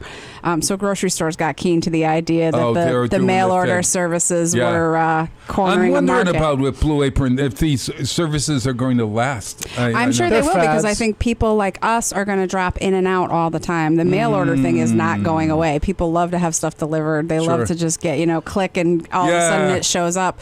So I do think that they will probably last and they'll change and evolve. Those would be bigger in big cities where people don't have the time to cook. That's where they really thrive. But in places where you do have time, or in your situation now, right, we have a little bit more time to do that. Like if you get to the summertime when you're busy on the go, like you normally are, right. You might lean on that again, saying, "I don't have the time." Yeah, you know what I mean? Yeah, I think you can pop in and out of it, and you can say, "Oh, I'm tired of going to the grocery store, so I want to go back to Blue Apron." But now even grocery stores, a week of free groceries, so you could pop in and. But now even grocery stores are doing delivery for people who don't have the time too. They're savvy to that market as well, or you stop. Tell them you're outside, and they bring it to your car. Like even Walmart's doing that now too. Walmart it's wait crazy. a minute, you're sitting it's crazy in your how car. lazy we are. What? Yeah, crazy. Instead of all that exercise that we just. I was going to say, Bob, please park your car and walk through the parking lot and go into the grocery store, because that helps you get your steps in. Oh yeah, that's right. Park on the green and then go to Walmart, which is about 4 miles down the street. Take the walk. Take the walk. Hey, with today's Martin Luther King's birthday, this is Aretha Franklin, and with the Royal Philharmonic Orchestra. For some reason, the Curtis Mayfield impression song "People Get Ready, There's a Train A-Comin" always reminds me of Martin Luther King for some reason. So I'm going to play this great version. It's a classic of Aretha Franklin, "People Get Ready, There's a Train A-Comin'."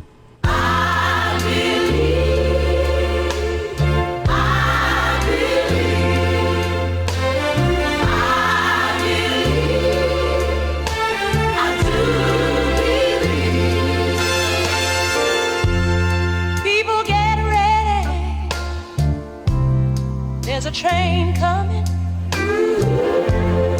Don't need no baggage. You just get on board.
Support for the community programming of WSKB is provided by Westfield Bank. For more than 160 years, Westfield Bank has been an important community presence and commercial leader in the Pioneer Valley. With convenient full banking services in Westfield, West Springfield, East Longmeadow, Agawam, Feeding Hills, Springfield, Southwick, as well as Enfield and Granby, Connecticut, visit us on the web at westfieldbank.org. Support for the community programming of WSKB is provided by Commercial Distributing Company of Westfield. Now in its third generation of family ownership, Commercial is one of the premier beverage distributors of Western Massachusetts. The Plasek family and the staff of Commercial Distributing wishes you good times throughout the year and urges you to drink responsibly. Underwriting for WSKB's community radio programming is brought to you in part by Dunkin' Donuts, providing new handcrafted espresso drinks and all-day breakfast sandwiches. There's more to love with DD Perks, a loyalty program that's loyal to you. On the web at DunkinDonuts.com and at several locations throughout Westfield, including the Ely Campus Center. We thank the generosity of our underwriters. For more information, please contact the Westfield State Foundation at 413-572-8646. Wednesday mornings from 6 till 8, it's Tina Gorman with Wake Up Wednesday. Community Radio. 89.5 WSKB.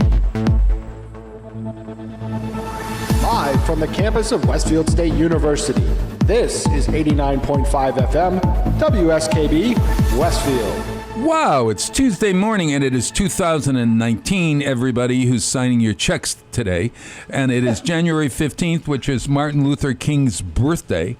And the sun has come out, and it's a good morning. And I'm here with Jessica Martin, bookstore diva. And you've got the Blue Umbrella Books on the Green downtown. Correct. And there is something big happening there. Yes, we're very excited. We're having a birthday party for Edgar Allan Poe on Saturday. It's Poe's 210th birthday, I believe. Really? I have that correct? Yes. And so we're going to be celebrating all day. We'll have Hugh Nager there, who is the glass blower that comes to the shop a couple times a year. So he'll be in the shop making glass stuff. So come by and see him. What's he going to do in terms of Edgar Allan Poe? I assume he's going to be making little ravens out of glass, right? Wouldn't that be great? Little black birds. Yes. But he'll make anything. And he can make anything. I've seen him pull some really great tricks out of his hat. Yeah, and he'll have all of his wares for sale, and you can watch him fabricate the glass right in the shop. And then we're going to have DJ Sean Martin, my husband, will be mixing some live music from noon until 2. Wow. And it's going to be Edgar Allan Poe, like spoken word stuff, like chopped up live with probably a gothy feel type of music. So we'll have some live music in the shop. We'll have the glass blower. And then in the evening, I think probably at 6-ish, we will start doing with the cast of Ghost Stories Live. We're going to be reading Poe live. So I'm even going to join in and read a poem. So I'm excited. Russell is trying to convince me to... He called or he emailed me and asked me if I knew any students. So I said, I'm kind of out of the student business, but I just happen to know that I do Telltale Tale. I will Telltale Heart. Thank you for getting this short story right. Thank you. Telltale Tale. Bob's just lucky I pay attention through school. Telltale Tale. The Telltale Heart. Telltale Heart. The Telltale Heart, yes. Yes, and I used to read that to my students at Agawam Junior High School. Yes, and I did my own sound effects. Yes. So are you going to join us that evening and read some Poe with us? Pop by in the afternoon? I may. James wants to pop by for one, and I've got to pull it out and see whether it's worth and how long it is. If it's too long, I used to do The Raven. Ah, yes, that's a good one too. Yeah, but it goes on a little long, and I have the audience going, nevermore. Right. Nevermore. Get this guy off of the stage. Nevermore. But with the Telltale Heart, I go crazy in the story. I mean, it's a great one. So you get to see me go crazy. Yeah. That would be awesome. Edgar Allan Poe was a very strange person, right? That's what they say. Yes. Yeah. Was he the precursor? You gotta be a little twisted for stuff like that. Yeah, right? But was he the precursor to Stephen King? Possibly. Do you know, as big a Stephen King fan as I am, I don't know if Stephen King ever mentions being influenced by Poe, but certainly he's an early horror author. Horror, sure. Genre starter, I would imagine. Yeah. He also wrote, Edgar Allan Poe wrote the first, a lot of people think was the first detective story. Huh. Murders in the Rue Morgue. Morgue, yeah. Yeah, was considered one of the first detective stories ever. I think that Poe gets a bad rap a lot of times. Yeah. For being a drunk with a child bride, possibly. Oh yeah. But you know that I found something out about this child bride business. Okay, he was marrying his cousin, right? Right. Yeah. And the like cousin, his 14-year-old cousin. 14-year-old cousins. Yes. Back in the day, that day. Back in the 1700s, I know, and I know this because I'm reading Thomas Jefferson, The Art of Power by John Meacham, okay? And in that book, it talks about marriages between 14 and 15 and 16-year-old people marrying like 30-year-old men and stuff like this.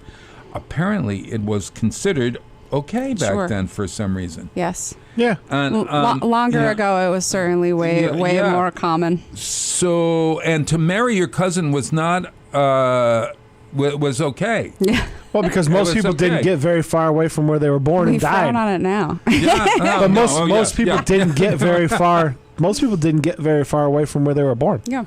Yeah, well, it's really tough. I've learned so much. I've got to recommend this book, Thomas Jefferson, The Art of Power by John Meacham. Now, you see him on the talk shows, and he is also going to do the Correspondence Dinner. He's the comedian this year. John Meacham, the historian, is doing the speech rather than having a comedian at the Correspondence Dinner. That's probably a better idea. Well, that's what we're going to see, whether he's funny or not. You know what I found out? What did you find out? I just found out, doing a little search online. Yeah. There's an epic rap battle. Have you ever heard this? There's a genre called epic rap battles. They do these characters. Stephen King versus Edgar Allan Poe. Oh, yes, I have seen that. Yes, I love you those. got to check that's that like out. that's a YouTube. Yes, those are fun. It's like 2 minutes and 25 seconds. You want to hear part of it? Come on, no. It probably might be what you're going to hear. Okay, it might be a little bit what you might hear on the 15 seconds of it. Let's hear a little bit. What has the world? Stephen King!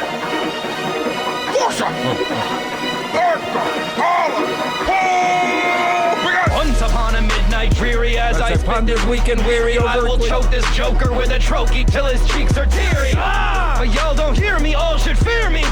I'll forever be better, you'll never be near me. Your books are as eerie as Beverly Cleary. You're a full Bram Stoker, so scram, the show's over. Your flow so pose poems, poser. I wrote them locked in a cave while I sobbed in a rage. The telltale heartbeat soft in his grave. Well, this jerk just beats off on a page. You wanna talk shop? You got that fun. Go back to Hot Topic and shop for a time. There's a melancholy alcoholic laughing stock in the King's Inn. I watch the castle rock. Pouty little poet with an opiate affliction. I'm a workaholic with affection, addiction. Make a dedicated reader shivery and jittery. Feel that rage and misery. You better start running me. All right. Poo-po, I'm a bad dog.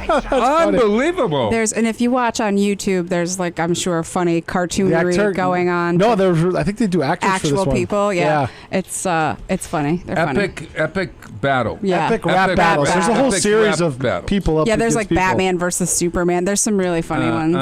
All right, so Edgar Allan Poe's birthday. He's 210 years old. Yes. And he it's at the bookstore. Yes. And it will start in the when the morning or whatever, I think noonish is when we're kicking everything off. We open at 10, but the action's going to start around noon, and we'll be doing stuff kind of all day. So pop in, come for music between noon and 2, and then the glass guy will be there all day long. And I think they're taping the show, the thing at night, aren't they? For public access, yep. For public Put access. It on TV. Yeah. Which is reason enough for me to get my old bookworm stuff out. There you go. You could be on TV. Oh, gosh, we could be on love television. That spotlight. Oh, my God, you know how I do. I do. Hey, I wanted to say about Thomas Jefferson. Thomas Jefferson The Art of Power by John Meacham. I really recommend this That's book. your reading now? Oh, man. And I found out something. Do you know that Thomas Jefferson was a widower when he was the president? And we talk about Martha Jefferson as if she was First Lady. Yeah. And he never remarried. Martha Jefferson died at like age 33 years old. And that was it. Yeah. And he, of course, Sally Hemings, the slave, who was Martha Jefferson's half-sister. Interesting. Do you believe that? Oh. Isn't that amazing? That Martha Jefferson's father had a liaison with the Hemings and had all these slaves. And when Martha Jefferson's father died, Thomas Jefferson brought many of the Hemings to live with him. And so Sally was around for a long while. And so at any rate, Martha Jefferson was not known as Martha Jefferson. She was called Patty. Oh. Interesting, huh? Yeah. Patty Jefferson. Interesting stuff.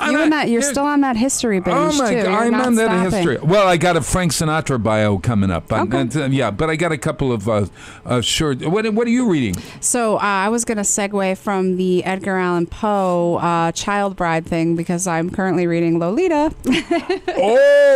Lolita's going to be our discussion book in February, and I have never read it. So I'm about halfway through, first time, and this is controversial, of course. Nabokov? Yes. Yeah. Yep. And it is for folks who are not literary. Yeah. Lolita is. Lolita is the story of a 40-year-old Humbert Humbert. It's the sort of guardian of his nymphette stepdaughter, Lolita. Oh my God, yes. Trouble ensues. Yeah. Oh, really? Yes. And so would you say, it's the kind of book that it's a classic?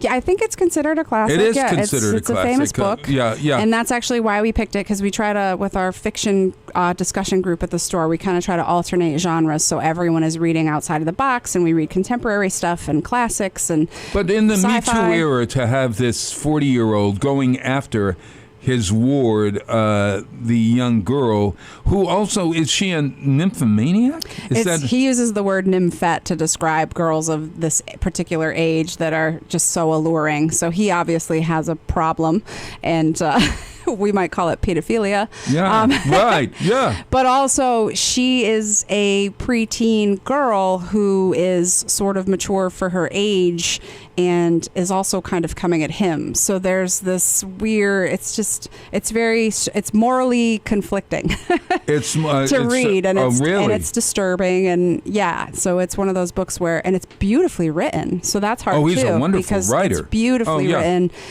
but then you consider what you're reading about, and you're like, oh, this is kind of making me feel gross.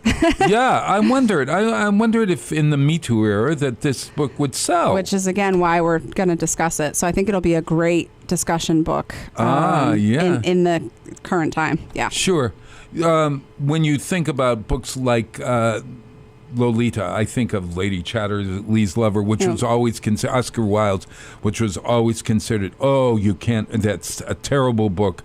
Or there was Tobacco Road.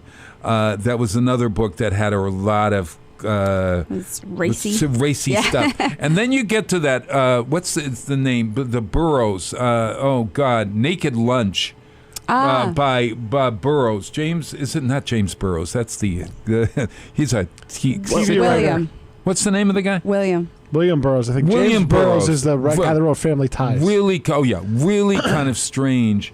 And again, a controversial author who you say, I like him or I don't. You know, somebody who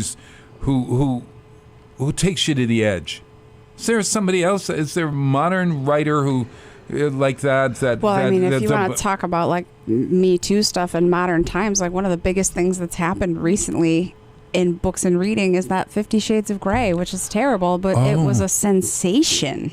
Now that you think about it, people love it, women love it, people hate it, women hate it. So it's like, but I mean, It was millions not and millions of copies. But it's not good writing. No. It was terrible writing. Heavens no, and people couldn't stop reading it. And so again, one of the best book discussions I have ever been to was of that first book. Oh, really? And no one really liked it, but Yeah. man, did we discuss that book for 2 straight hours. Like, oh, I'm well, sure. it's salacious. People love the salacious stuff.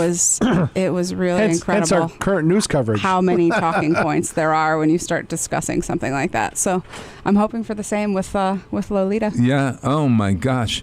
When's the Lolita? Lolita will be February, so I believe it's the 3rd Wednesday. So let's check that date on our calendar here. So it should be the 20th of February. And one of the questions that you would probably be debating is Humbert Yes. a pedophile? Right. Well, I mean, yes. I think the answer is clearly yes. Yeah. No, but I mean, like in the scheme of things. Yes. Yeah. The conflict with his character is he. Is there more? Is he a moral person? Is there any morality in that book? Would things have gone where they did without Lolita's, I don't know, pursuing him? Pursuing it. Yes. Oh my God, help me. Okay. Hey, we love talking to you, Jess.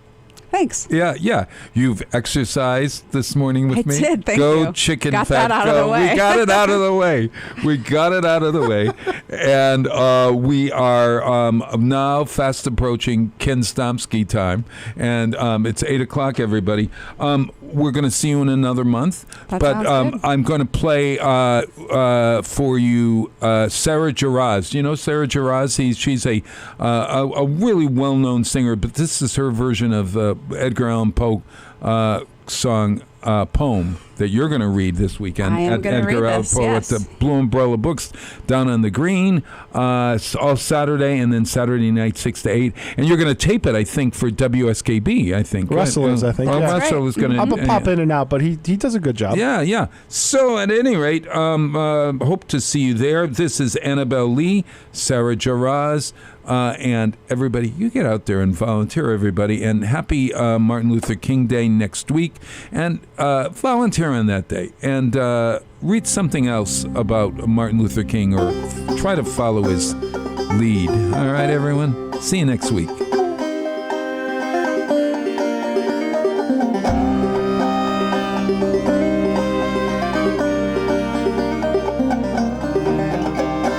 Many years ago in a kingdom by the sea, there lived a maiden you may know by the name of Annabelle Lee. No other thought to trouble her mind but to love and be loved by me.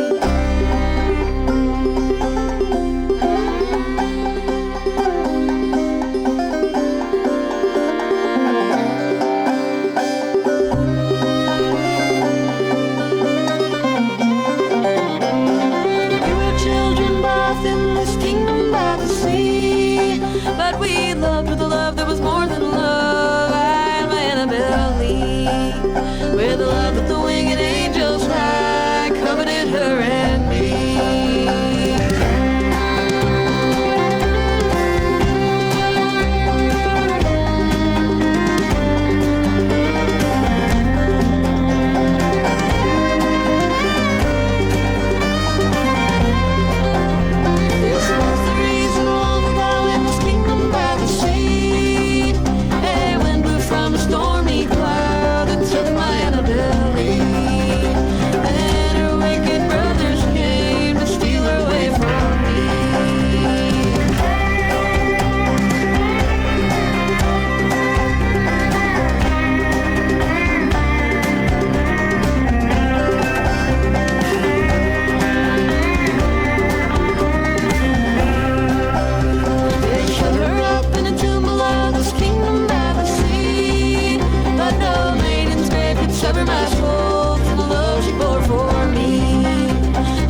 through this kingdom by the sea. I've laid myself beside the bones of my beautiful Annabelle. I'll make my bed near the rising tide, entertained by the sounding sea.